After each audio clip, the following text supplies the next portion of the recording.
Hello, everyone. Sanbonani, and welcome to the 9th edition of the European Film Festival in South Africa. This year, it's a hybrid festival, so some things are showing online and others are being screened in person, finally again. And this year, there'll be 16 films being showcased, one of which I have the pleasure to engage with the director today, of the film called Silent Land. Thank you so much, Aga Woszczyńska. Please help me again with your name. Yeah, hello, hi. Hello, I'm Aga Woszczyńska. I know it's really hard to pronounce, so don't be sorry. Yeah. Thank you so much for coming, joining us here today. My name is Khwezi, and it's beautiful to be in conversation with you. I would firstly like to say that we love things that are current, but it's also quite painful that this film is so current, even in this day and age, where we are at such a distance from humanity. A lot of people are at a distance from humanity and for caring for humanity. And with that comes the subject of responsibility, of being a human being, and what happens then to your innocence if you negate that responsibility, if you give up on that responsibility. And so coming specifically to the film with the main characters, Anna and Adam, neither of them are good or bad. In particular, the policemen, I love the policemen. I think they're hilarious and very likable, but you know, they're doing kind of questionable things in the name of protecting their livelihoods, in the name of protecting the island's touristic appeal, because people need money to live. And so they shove things under the carpet. And also, particularly Rahim, who is there just working, doesn't necessarily want to leave home. I doubt any immigrant who is fleeing wants to leave home, but people want to survive. And so this person is just trying to survive, working, doing a job that is not even really necessary. There's a whole ocean outside and these people want a pool. The irony of that. And then but he's considered illegal and therefore a threat and therefore not innocent to the supposedly innocent people. And even, this is the part that scares me the most, that even after death, this person is still not innocent. Even after death, this person still feels like a threat to these people. And that's one of this idea of how do we then stand back and say, no, but I'm not hurting anyone. I'm not going out of my way to hurt anyone. So I must be innocent. I must be fine. This conversation in your film, I don't know if you can say anything to that, but that's what's standing out first for me. Yes, and it's really amazing because I've been traveling with my film like for last 1 year or year and a half, and mostly I was traveling and had Q&A with people from Europe. And first of all, I was thinking that I'm writing this film, this script for Europe and about Europe. But then I realized, no, it's about whole world. It's not just about the Europe, you know. And when I was started to write this film, what inspired me was the catastrophe on Lampedusa. This is a small island between Africa and Italy. And it was the first like public catastrophe, and where many people died. And I realized then that I want to speak not in a very literal way, how Europe closed its eyes and ears for this tragedy. And I was, as I'm telling you, I was thinking about the Europe, but right now I understand that it's like not only about the Europe. And when I can speak from Polish point of view, we thought that like immigrants call it problem, it's just for Southern Europe. It's not for us. But then after many years, war in Ukraine started. What's happening on Polish, I don't know if you know it, but what is happening on Polish and White Russia border, it's like people are coming there with different color skin and they are dying on the border. But in the meantime, my government is introducing Ukrainians because they have the same skin color that we have, and it's such a big hypocrisy and it's barbarous, so it's not only about the Europe. No, it's a very real thing, and I think I'm reminded of it now, moving to a different country and suddenly understanding, okay, I'm an outsider here, so understand that the dynamics of that, and it's I know certain people coming even from the African continent into other African countries also face the same problem, because every time there is like an instability within the country caring for its own people then go, no, anyone from the outside, what are you doing? Because we don't have our own certainty. Or people are just comfortable with what they know and they refuse to be open to the things. I think it's about comfort, Yeah.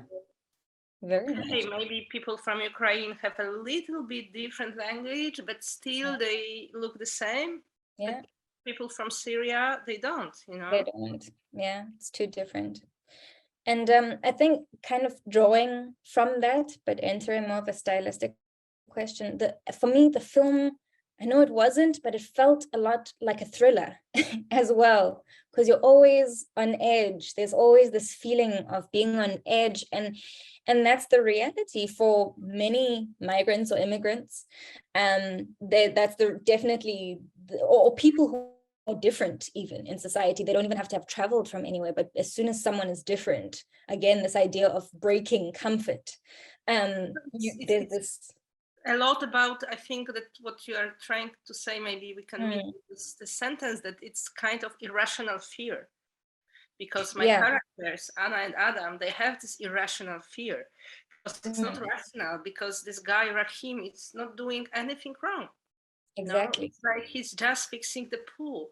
Yeah. And I think that this scene, I don't want to spoiler, but it's not a spoilering scene, but the moment when Rahim approaches Anna, who is eating her lunch, and that's exactly what I was about to say. Yes, he wants to communicate with her. He doesn't know either English or Polish. He knows Italian, but he has his body language. And this fucking Anna could just use her iPhone to Google Translate. It's like, yeah. And then he even says, I think he even says, don't shout at me, like goes to look for the hose. Don't shout at me like I'm stealing something. That constant feeling of, I know that I'm in threat because I threaten you. Yeah. Which is a very, so yes, I think stylistically, how did you work that with your cinematographer? Did you know that from the beginning that you wanted to have that kind of feeling? How was that kind of? I'm really happy that you mentioned my cinematographer, because we made with my cinematographer and main protagonist Anna and Adam, performed by great actors Agnieszka, another surname to pronounce, and Dobromir Tymecki.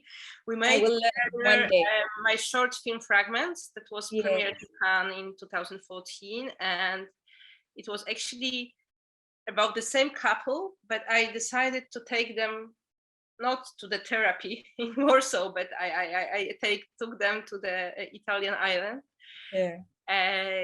to spend with them more time, not to understand them, but I didn't want the audience to like them and to understand them, but maybe to feel that somehow we are the same. I mean, even if we don't consider ourselves as racist, maybe we are, and just look to yourself. And the Fragments, my diploma film was like 25 minutes, and I decided that I need more screening time with the same characters and with the same cinematographer. We shot Fragments in the same way, so the viewer is totally distant from the screen, and I give her a space. I don't want to direct the audience. I just want to give them the space to hear and to listen and to watch and to decide what they are thinking about the screen after the screening.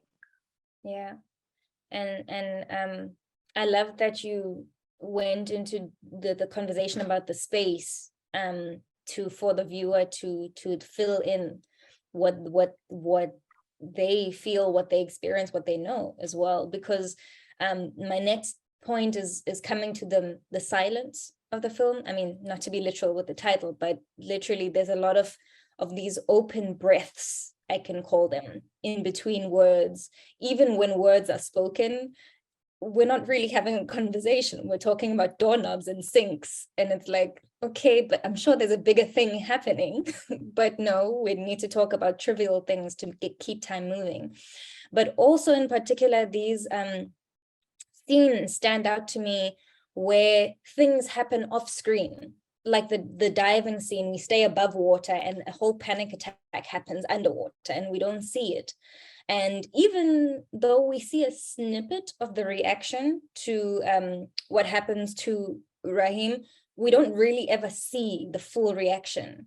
And you as a viewer kind of get confronted with your own filling in of that gap, and kind of have to go, why would I fill it in that way? Or I react in this way, I think they should react in that way. Don't they?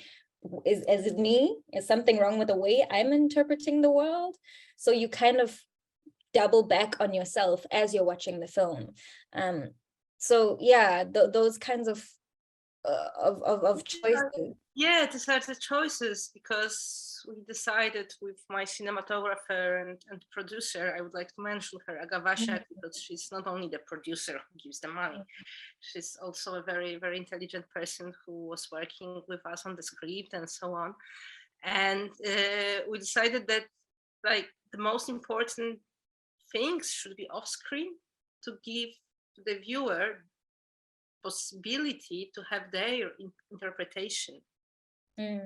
Not to be so literal, you know. It's the same with the music. There is no music in the film, but I think that the sound design is actually a soundtrack. I didn't want to have music, because to me, like having a literal music is like somehow showing the audience, now you have to laugh, now you have to cry, now you have to be scared. And I didn't want this. I just wanted to have a pure, you know, distance between the screen and the audience, and letting them to have the time to understand what is going on the screen. Yeah, it's lovely. It definitely comes across. And then I think my last question to round off a bit is your experience on set, and maybe even before set, your choice of actors, because that also does a lot for how we interpret the characters, how we interpret the space. They add to the atmosphere so much. So your choice of actors, and then working process with them and the crew. I'm curious to know a bit about that. Yes, as I mentioned, I made my short diploma film with the same actors. Yeah. So we know each other. I've been working with Dobromir, who is Adam in the film, like many times at film school, at least 3 or 4 times. And we are friends. And it's the same with Agnieszka. And I think they are very, not only good actors, intelligent people, and also my friends. So we have this kind of comfort zone to work with them. And most of the work we spent at the table, like discussing the script. And on the set, it was just, you know, comments like slower, faster, you know, this kind of conversation, because we made it work at the table before. And if it comes to international actors, it was really interesting, because it's worth to mention that we shot this film in 6 languages, in 3 country co-production in the middle of first pandemic and COVID. So I was afraid if anybody can come to the set, because I have my Polish actors, but then there was actors from France, from Italy, different part of Italy, different part of France. From my crew was also coming from different countries, and it was also this kind of stress. Will they really appear on the set? So it was really, like kind of crazy time for the shooting. So we call this film as like a miracle. Yeah, a really successful miracle. Congratulations as well, because I know that those working conditions, anyone as an artist knows what it's been like to. We had to postpone the shooting, and it was there really. People asking me, "Oh, it's your debut film. What was the most stressing?" And I said, the shooting was stressing because I knew that I'm really prepared. I have a script. I have everything. Yeah. But what was the most stressing thing? It was the COVID, because we had to postpone our shooting from March 2020 till September 2020 because of lockdown. Lockdown. Yeah. Congratulations again for making all of that work with all the different people. It's a necessary film, and thank you for speaking on these topics as well. Is there anything you'd like to leave us with, or maybe tell us about the next project? Anything at all?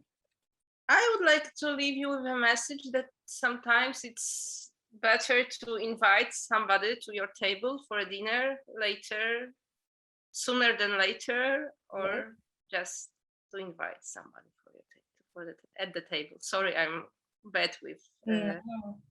Perfect. Thank you so much. Thank you so much for joining me, Aga Woszczyńska. Getting better, I hope. Yeah, you are. Hopefully when we meet, I'll get it right. But it's been beautiful to meet you online, and I hope the audience has enjoyed this conversation as much as I have, and remembers to go watch Silent Land as well as the other 15 films playing. Thank you. Thank you so much. Bye.